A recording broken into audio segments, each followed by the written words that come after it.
Togbi Dagban, vous êtes chef traditionnel, gardien des us et coutumes, mais vous êtes également un acteur politique. Est-ce qu'il y a l'opposition aujourd'hui au Togo? Oui, nous avons une opposition totalement affaiblie, divisée de par leur division, totalement affaiblie, déchiquetée. Une opposition qui se présente comme c'était au temps de nos grands-pères, de nos grands-pères, à l'approche de la colonisation. Il y avait eu des guerres intestines qui les avaient déjà affaiblis avant que le colon arrive. Donc aujourd'hui, nous avons une opposition totalement à terre, veule et avachie. Voilà les termes que je vais leur appliquer. C'est une opposition veule et avachie, totalement à terre, incapable de se relever si elle ne veut pas se réconcilier avec elle-même de façon profonde pour reconsidérer la marche. Votre formation politique, le cas, a fait partie de la C14 et vous avez eu à cheminer ensemble. À un moment donné, c'est la division. Est-ce qu'on peut en savoir plus sur ce qui a motivé, ce qui a milité en faveur de cette division-là qu'on a toujours connue de par le passé? Aujourd'hui, la C14, on n'en parle pas. L'ANC a tenu son congrès récemment, a estimé qu'il est temps maintenant de reconsidérer la lutte, de savoir avec qui mener la lutte et savoir avec qui mener ce combat pour l'alternance politique. Vous, en tant qu'homme politique, vous suivez l'actualité, vous visionnez tout ça. Qu'est-ce qui a pu militer à cette division au point qu'aujourd'hui, les positions sont reconsidérées? Vous parliez souvent d'unicité d'action. Généralement, l'union là n'a jamais existé. Et de par mes interventions au temps de la C14, je taxais la C14 d'équilibre instable. C'est une structure qui est en équilibre instable. C'est un terme physique. Il suffit d'un coup de pouce pour que le déséquilibre s'offre. C'est à la limite de l'équilibre et du déséquilibre. C'était ça. Et qu'est-ce qui avait creusé davantage dans ce déséquilibre? C'est que nous n'avions pas les mêmes visions. Entre-temps, nous avons accepté d'aller au dialogue sans pour autant le vouloir. Parce qu'on se croyait suffisamment populaire, galvanisé par la population, qu'il fallait pousser nos ambitions à l'extrême. Or, nous, au CAR, nous savions qu'on ne peut faire que des pressions populaires. Nous n'avions pas d'armes. Lorsque vous voulez aller à l'extrémisme, il faut se doter des moyens extrêmes. Nous n'en disposions pas. Et puis en disposer même, ce n'est pas ça l'idéal pour un peuple, pour se déchirer.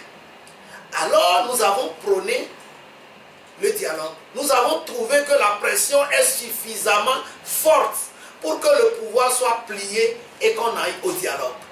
Mais ce n'est pas nous qui avons appelé au dialogue, c'est le pouvoir qui a appelé, qui a annoncé le dialogue. Et puis, une fois le dialogue annoncé, on avait cru réussir. Et nous n'avons jamais voulu dialoguer face à face. Quelles que soient nos instructions, on n'a jamais voulu, on n'a même jamais dialogué face à face. Le parti au pouvoir vient. Tant que le médiateur n'est pas là, on ne se retrouve pas en citoyen d'un même pays pour discuter entre nous au fin de trouver des solutions d'approche avant que le facilitateur n'arrive. C'est ce que le facilitateur avait vraiment voulu. Mais on a toujours fait des distorsions pour ne pas se retrouver et nous faisons des propositions au facilitateur qui envoie au pouvoir, le pouvoir fait. Donc c'est des couloirs. Et c'est comme un truc triangulaire que nous faisions. Puis la visite de Paris, la visite à Paris de Alpha Condé, de nos trois émissaires charismatiques, avait enfoncé le clou. Parce qu'il ne devait pas être 3. On devait être 5. Le CAR et Adi devaient s'ajouter. On n'a pas su ce qui a milité à ce que les 2 autres soient élagués pour que ce soit eux les 3 qui aillent rencontrer Alpha Condé. Qu'est-ce qu'ils ont rencontré Alpha Condé à l'époque? Il y avait le PNP, il y avait l'ANC et puis la dame de la CDPA. Et à leur retour, qu'est-ce qui s'est passé là-bas? Qu'est-ce qui ne s'est pas passé? nous n'avions rien compris parce qu'on n'est pas venu rendre compte. Il n'y a eu aucun rapport là-dessus. Et puis, la machine a commencé par devenir lourde, au point qu'on a même raccroché avec la pression descendant, le pouvoir reprend du souffle. Et puis nous nous sommes laissés aller pour la décision de la CEDEAO. Comment un pays peut laisser sa destinée entre les mains d'autres pays? Mais au cas, nous n'avions pas voulu entendre ça d'une seule oreille. Au point qu'à un moment donné, nous avons sorti une requête pour qu'on puisse revoir la facture. Mais tel n'a pas été notre désarroi face à la multitude de critiques qui se sont essaimées sur nous. Et c'est aujourd'hui de dire à la diaspora que eux aussi avaient contribué un peu à ça. Parce que les gens écoutent seulement les analyses qu'on leur dise, ils ne vont pas en profondeur. Nous regardions le mur et nous allions tout droit dans le mur.